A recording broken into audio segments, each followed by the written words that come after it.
Selamat hari Minggu saudara-saudara yang Tuhan kasihi. Salam damai sejahtera bagi kita semua. Semoga kita dalam keadaan sehat selalu. Saudara-saudara, tidak terasa kita telah memasuki Minggu Palmarum. Artinya kita sudah memasuki Minggu Prapaskah 6. Di minggu ini kita akan bersama-sama merefleksikan sabda Tuhan yang terambil dari Injil Matius pasal 21 ayat 1 hingga ayat 11 dengan tema jalan sengsara yang harus kutempuh. Maka saat ini kita arahkan hati dan pikiran kita kepada Tuhan melalui doa. Kita berdoa. Ya Tuhan, di Minggu Prapaskah 6 ini kami datang ke hadirat Engkau. Kami mengucap syukur atas setiap kasih setia dan karya Tuhan yang boleh Tuhan berikan bagi kehidupan kami. Kami mengucap syukur ketika pada hari ini kami boleh bersama-sama beribadah minggu di rumah bersama dengan keluarga maupun secara pribadi. Dan pada kesempatan kali ini kami hendak merenungkan sabda-Mu ya Tuhan. Tolong kami ya Tuhan agar kami dimampukan memaknai firman Tuhan dalam kehidupan kami. Kami merendahkan hati kami di hadapan-Mu. Kami memohon kepada Engkau, bersabdalah. Kami siap sedia merenungkan firman-Mu. Demi Kristus Yesus yang rela sengsara bagi kami menyampaikan doa ini. Amin. Saudara-saudara yang Tuhan kasihi, ada sebuah kutipan yang sampai saat ini saya tidak tahu sumber otentiknya dari siapa atau dari mana. Saudara-saudara bisa tulis di kolom komentar jika ada yang tahu sumbernya. Kutipan tersebut berbunyi, dipuji tidak terbang, dihina tidak tumbang. Saudara-saudara, siapa yang tidak mau dipuji? Rasanya semua orang mau dipuji. Apalagi ketika orang tersebut mempunyai sebuah karya dan menerima pujian atas karya yang dibuatnya. Tidak jarang ada juga yang menjadi tinggi hati alias sombong oleh karena pujian dan akhirnya ia terpeleset. Pertanyaan berikutnya, siapa yang mau dihina? Tidak ada seorang pun yang mau dihina. Seseorang akan merasa dan menjadi terpuruk ketika seringkali mendapat hinaan, atau sebaliknya. Orang tersebut akan menjadi sosok yang kuat dan tahan banting oleh karena hinaan. Hinaan justru membuat seseorang bangkit untuk menjadi lebih baik. Akan tetapi siapapun sosok yang dipuji tidak terbang dan dihina tidak tumbang adalah sosok yang fokus pada tujuan. Ia tetap konsisten dan langkah kehidupannya tidak dipengaruhi pujian atau hinaan. Sosok yang demikian dapat kita lihat dalam diri seorang Kristus Yesus dalam peristiwa Yesus dielulukan di Yerusalem.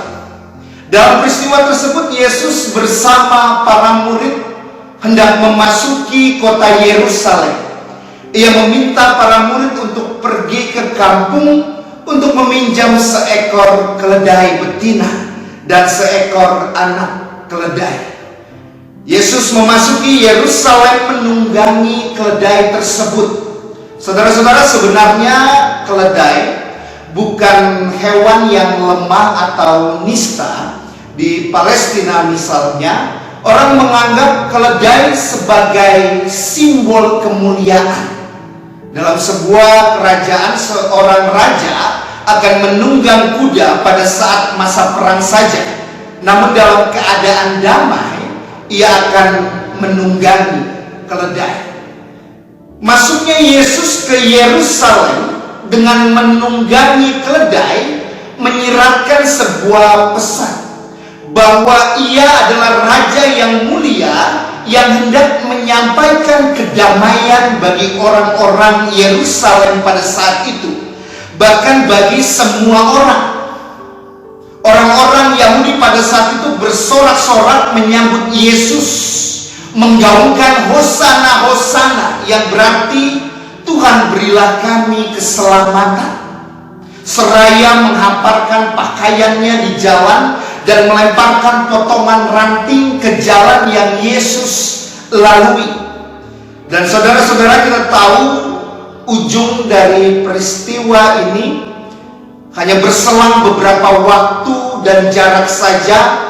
Mereka yang berteriak Hosana Hosana seketika berubah. Teriakan mereka berubah menjadi salibkan dia, salibkan dia. Saudara-saudara, apa artinya?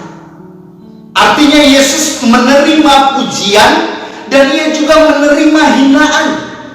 Pujian pada saat itu tidak membuat ia terbang, dan hinaan tidak membuat ia tumbang. Yesus tetap setia, fokus pada tujuan. Ia tetap konsisten pada kehendak Bapa di tengah pujian dan hinaan yang ia dapatkan. Walaupun jalan sengsara dan derita harus ia tempuh dan jalani.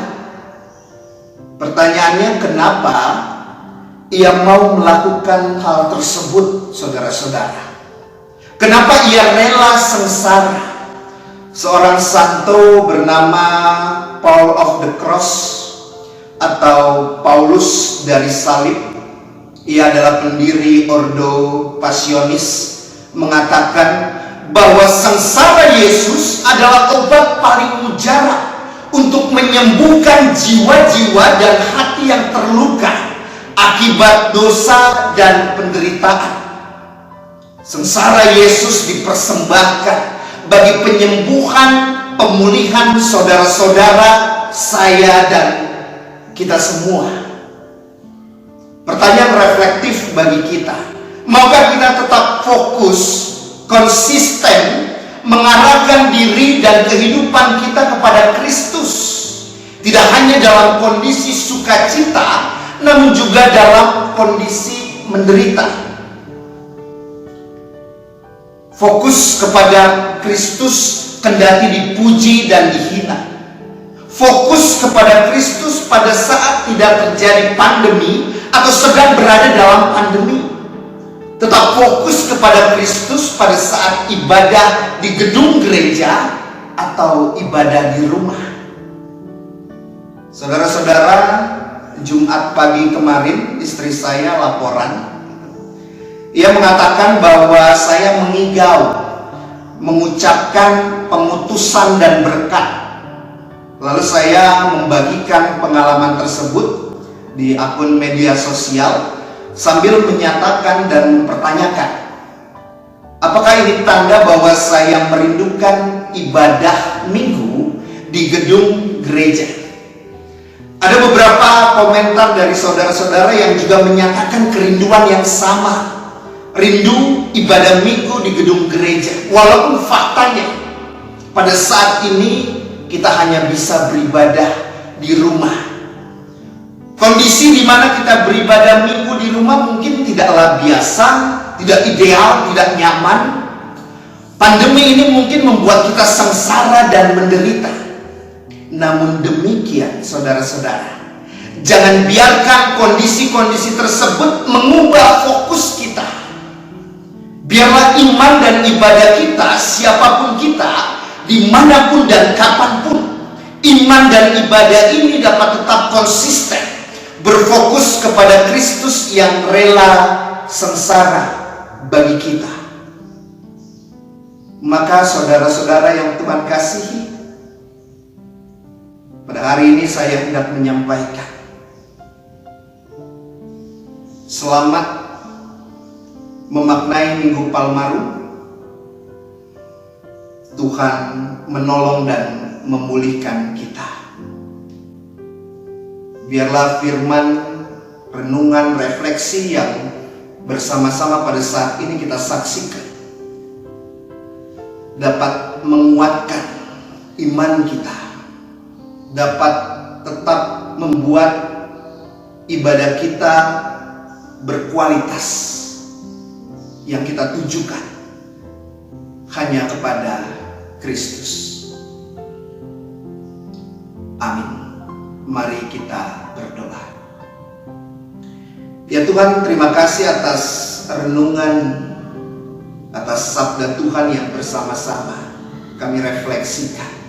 Terima kasih Tuhan, pada hari ini kami boleh beribadah kepada Tuhan walaupun kondisinya terbatas, walaupun kondisinya tidak ideal. Tetapi jangan biarkan kondisi tersebut mengubah iman dan ibadah kami yang fokus tertuju kepada Tuhan, kepada Kristus. Dan biarlah pada hari ini kami bersama-sama boleh berdoa. Kami boleh berdoa kepada Engkau untuk pemulihan bagi dunia ini, pemulihan bagi bangsa kami, pemulihan bagi saudara-saudara kami terkasih, bahkan pemulihan bagi diri kami sendiri. Karena kami yakin di dalam Tuhan ada pertolongan, ada pemulihan. Kami yakin dan percaya bahwa cepat atau lambat Tuhan menyelamatkan kami, Tuhan memulihkan kami, Tuhan mengeluarkan kami dari kondisi pandemi ini. Ya Tuhan, inilah doa kami, inilah permohonan kami, dan inilah iman dan ibadah kami yang kami nyatakan hanya kepada Kristus Yesus, Tuhan kami, yang rela sengsara dan mati bagi kami semua. Amin. Sampai jumpa saudara-saudara.